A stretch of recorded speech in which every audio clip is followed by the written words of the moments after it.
तो नमस्कार, स्वागत है आप सभी का एक नए वीडियो के साथ। तो आज हम आ गए हैं आपको एक बहुत ही खास, कहेंगे नहीं, सीधे हम एक आपको हिंट देंगे, उसके बाद आप इनको जान जाएंगे। गोरी हमर मिथिला में तो गुमान सहरसा जिला में एवै जे गोरी हमारे मिथिला में, इतना काफी है। उनका जो है एवै जे गोरी मिथिला में, जो राजीव रंजन जी का जो सॉन्ग है, उनमें जो है इनका लीड रोल है। और यही नहीं, इसके बावजूद भी इनका बहुत सारा सॉन्ग है जो हिट पड़ा हुआ है, आपने बहुत देखा होगा। इसमें से मैं एक दो का नाम लूं तो सबसे पहला तो वही हो गया, एवै जे गोरी हमारे मिथिला में। जो मिथिलांचल का ऐसा कोई भी व्यक्ति मेरे ख्याल से नहीं होगा जिन्होंने इस गाने पे चाहे इंस्टाग्राम पे रील्स ना लगाया हो, चाहे फेसबुक पे। और दूसरा मैं और कहूँ तो जो हिट मेरे को पता है, जो मैंने खुद भी सुना है, लाजवाब छी यहाँ, जो विकास भैया के साथ है, जो हाल फिलहाल का, यह बहुत टाइम नहीं हुआ है।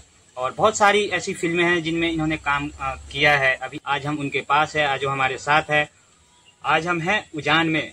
उजान से इन्होंने कैसे शुरुआत की और कहाँ वहां तक जाके पहुंची, जो आज मिथिला में किसी को मतलब जानने की जरूरत नहीं है। स्वागत है आपका माही जी हमारे जिला मधुबनी चैनल पर। बहुत बहुत धन्यवाद सबसे पहले आपका, और जिला मधुबनी देखने वाले समस्त श्रोता का, समस्त दर्शकों का, और मिथिला में मुझे जानने वाले, नहीं जानने वाले सभी का तहे दिल से मैं शुक्रिया अदा करती हूँ, धन्यवाद करती हूँ।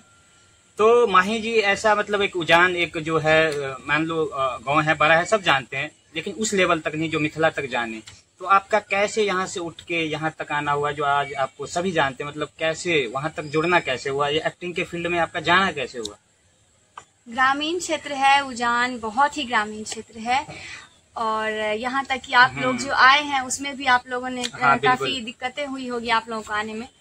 मैं गांव से हूँ, मेरी पढ़ाई लिखाई भी गांव से ही हुई है। मैंने 10वीं तक इसी गांव से पढ़ाई की है। उसके बाद दरभंगा से, पटना से, बाहर मैंने पढ़ाई किया 10वीं के बाद। लेकिन 10वीं मैंने इसी गांव से शारदा शिक्षण संस्थान स्कूल है, जो कि गंगोली टोल कचहरी पे है, उसी स्कूल से मेरी शिक्षा दीक्षा हुई। और मेरे माँ पापा दोनों उसी स्कूल में शिक्षक रह चुके हैं और उसी स्कूल में मेरी पढ़ाई हो चुकी है। और इस क्षेत्र में आने मतलब का कैसे आ पाई, उस जो आपने सवाल किया है, तो सभी लोग इंस्टाग्राम पे उस टाइम में, अभी कुछ 2 साल पहले की बात है, मेरा अभी 2 साल पूरा नहीं हुआ इस इंडस्ट्री में। मैं 24 मई को आई थी। 24 मई। 2 साल में ही आपका इतना नाम हो गया, मतलब बहुत जल्दी आपको। ये सारे जो है वो मैथिली श्रोताओं का प्यार है, आशीर्वाद है कि मुझे इतना प्यार दिए है कि 2 साल नहीं हुआ, लेकिन मुझे लग रहा है कि मैं कितने दिनों से यहाँ पे हूँ इन लोगों के साथ। तो इंस्टाग्राम पे रील बनाना स्टार्ट था। तो मैंने छुपा के मम्मी पापा से, क्योंकि हमारी कल्चर में ना इस चीज को थोड़ा अच्छा नहीं माना जाता है, तो मैं छुपा के मैं भी ऐसे मोबाइल रख के कहीं पे रील वगैरह बनाती थी। लेकिन मेरा मैथिली के प्रति शुरू से झुकाव है, तो मैं मैथिली गाना को सिलेक्ट करके, लोग अभी हिंदी ट्रेंड कर रहे हैं, भोजपुरी की तरफ भाग रहे हैं, लेकिन मैंने उस टाइम में भी व्यूज के लिए नहीं, मैंने सिर्फ मैथिली गानों के लिए रील बनाना शुरू किया। तो हमारे इसी क्रम में कुछ मित्र बने इंस्टाग्राम पे। उसमें खास मित्र बने हमारे को स्टार, जो बहुत अच्छा मेरे साथ काम करते आए हैं अभी तक, सुमित मैथिल। तो उनसे हमारी बातचीत हुई, तो उन्होंने मुझसे पूछा, उनकी पहले से उनकी जो हमारे डायरेक्टर्स हैं, डीजे गौतम प्रोडक्शन के ऑनर डीजे गौतम सर, मेरा जो एवै जे गोरी का वीडियो आया हुआ है, उससे 1 साल पहले उसकी ऑडियो रिलीज हो चुकी थी, और वीडियो जाके बाद में बना, क्योंकि उनको ऐसा जो है ना, मतलब पसंदीदा कैरेक्टर नहीं मिल रहा था जो कि एक्ट कर पाए। तो स्टार्टिंग से मेरा और सुमित का जो है एक मिथिला में एक जोड़ी बना हुआ है। तो सुमित जी के साथ मैं आई यहाँ पे डीजे गौतम प्रोडक्शन पे। तो पहला गाना मेरा जो शूट हुआ, मैंने पहले गाने को जो फेस किया था, वो भी सौभाग्य की बात है कि राजीव रंजन सर का ही सॉन्ग था। उतना वो वीडियो नहीं चला, उतना गाना, एक गाना था कि बेर बेर मुंह फुला कर किया पराई छी नहीं रहा, मतलब मैंने जो कैमरा फेस किया वो पहला सॉन्ग था जी।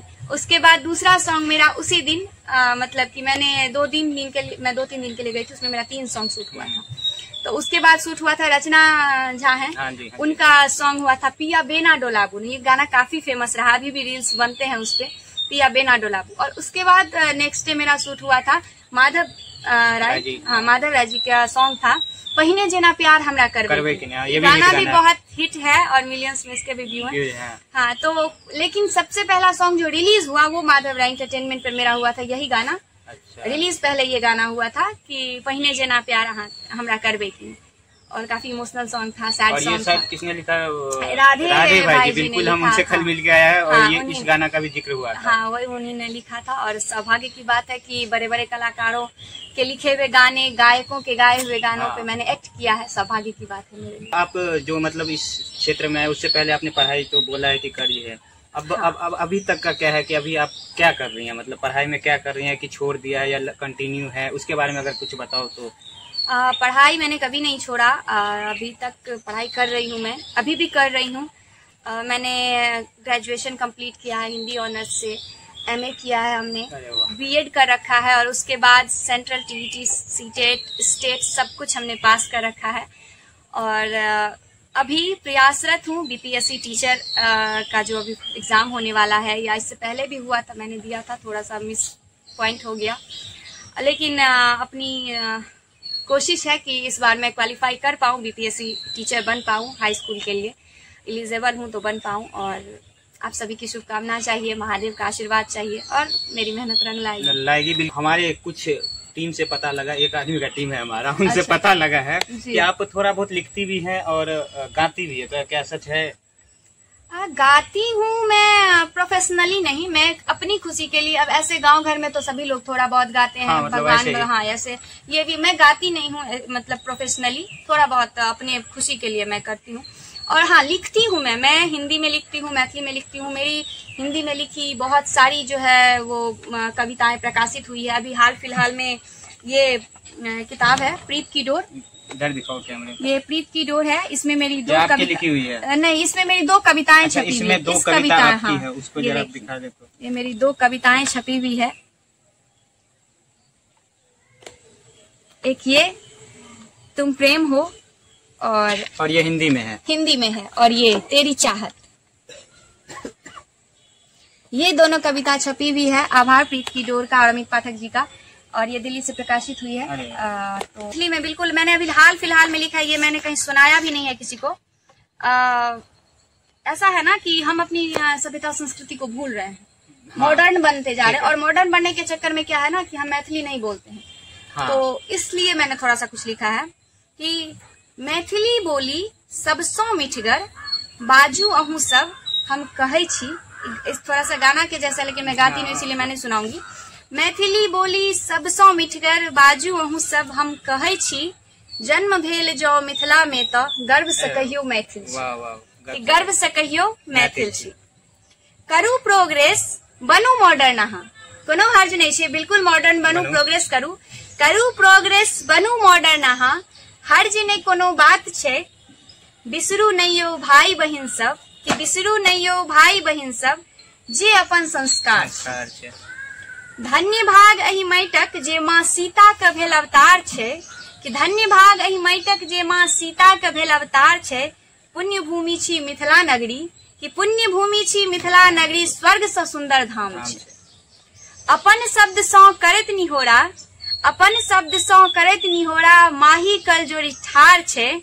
लाज बचा के रखियो मैथिल, कि लाज बचा के रखियो मैथिल, मिथिला के गाथा महान छै। अरे वाह, क्या खूब लिखा आपने, बहुत मतलब है, गहरा है।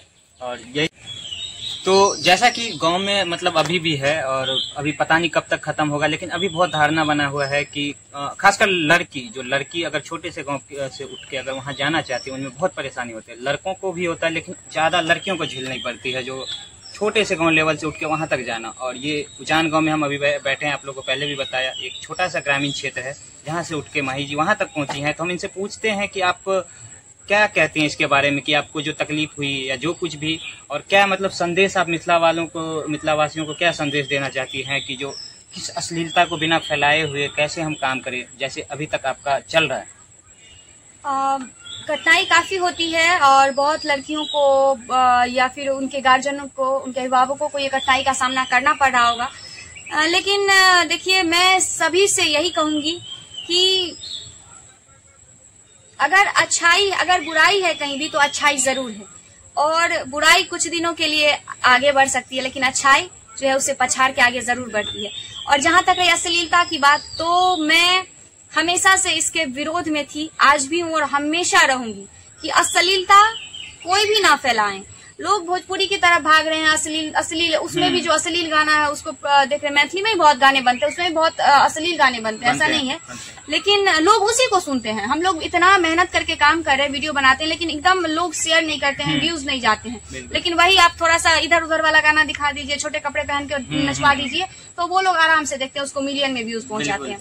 तो मैं सबों से यही आग्रह करूंगी, और सबसे पहले तो सभी अभिभावक से कहूंगी कि अपने बच्चों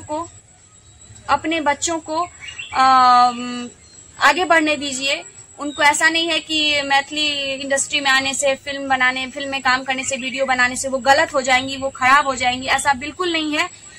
खुद में स्ट्रांग रहे लड़कियां तो कोई उन्हें हिला नहीं सकता है, उन्हें कोई भी गलत रास्ते पे नहीं ले जा सकता है। खुद को मजबूत बनाएं, अपने बेटियों को मजबूत बनाएं, मैं यही सभी से कहूंगी। जय मिथिला, जय मैथिली। बिल्कुल सही कहा इन्होंने कि आप लोग अश्लील गाने को छोड़ के अपने जो अच्छे काम कर रहे हैं उनको तो सपोर्ट करो, ताकि वो आगे बढ़ें। मिलते हैं किसी और वीडियो के साथ, किसी और खास व्यक्ति के साथ। तब तक के लिए नमस्कार, प्रणाम, जय हिंद।